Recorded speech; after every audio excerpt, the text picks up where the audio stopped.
السلام علیکم ورحمۃ اللہ۔ بسم اللہ الرحمن الرحیم۔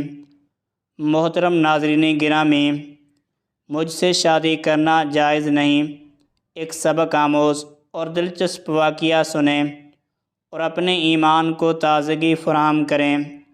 خیزران بنت عطا خلیفہ مہدی کی لونڈیوں میں سے ایک لونڈی تھی۔ اس کا تعلق یمن سے تھا۔ یہ بہت عقلمند کنیز تھی۔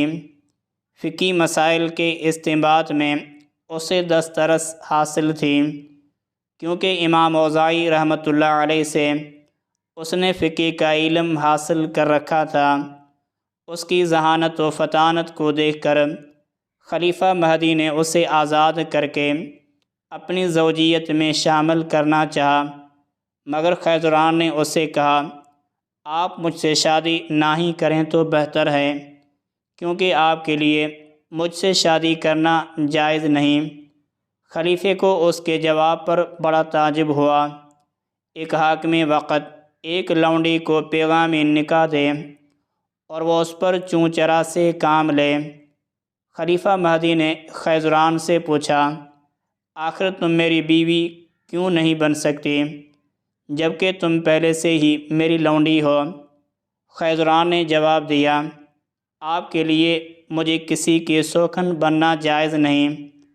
خلیفہ مہدی نے جب خیزران سے شادی کے لیے اصرار کیا تو اس نے کہا، کسی عالم دین سے پوچھ لیں کہ آپ کے لیے مجھ سے شادی کرنا کیوں جائز نہیں۔ خلیفہ مہدی نے کہا، کیا تم حضرت سفیان ثوری رحمۃ اللہ تعالیٰ علیہ کے فتوے سے راضی ہو؟ خیزران نے کہا، کیوں نہیں، میں ان کے فتوے سے مطمئن ہو جاؤں گی۔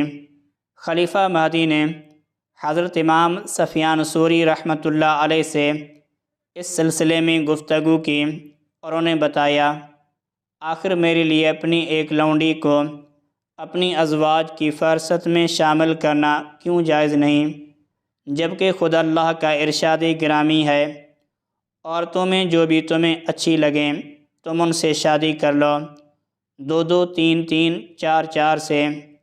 یہ کہہ کر خلیفہ مہدی خاموش ہو گیا تو حضرت امام سفیان ثوری رحمۃ اللہ علیہ کہنے لگے، آپ نے آیت کا ایک ٹکڑا تو پڑھ ڈالا، یعنی اگر تمہیں اندیشہ ہو کہ کئی بیویوں میں برابری کا برتاؤ نہیں کر سکتے تو پھر ایک بیوی کافی ہے، یا تمہاری ملکیت کی لونڈی۔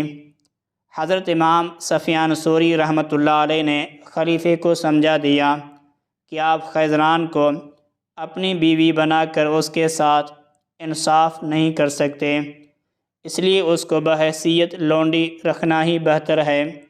خلیفے نے انہیں 10,000 درہم بطور عطیہ دینے کا حکم دیا، مگر حضرت امام سفیان ثوری رحمۃ اللہ علیہ نے لینے سے انکار کر دیا۔ خیزران کی فقاعت ان کو اچھی طرح ذہن نشین ہو گئی کہ وہ اگر خیزران کو بیوی بنائے گا تو اس کے ساتھ پورا انصاف کرنا ہوگا، اس کے ساتھ دوسری بیویوں کی طرح یکساں سلوک کرنا ہوگا اور اسے تمام ازدواجی حقوق مہیا کرنے ہوں گے۔ چنانچہ کچھ عرصے بعد سن 159 ہجری میں خلیفے نے خیزران کو آزاد کر کے اس سے شادی کر لی۔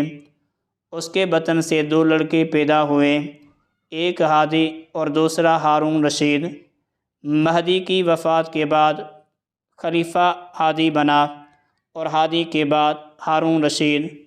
خیزران نے اپنے بیٹے ہارون رشید کی عہد خلافت میں بیت اللہ کا حج کیا اور نیکی کے کاموں میں اور حاجت مندوں کی مدد میں ایک خطیر رقم اللہ کی راہ میں اپنے ہاتھوں سے تقسیم کی۔ خیزران کی وفات بغداد میں سن 173 ہجری میں ہوئی۔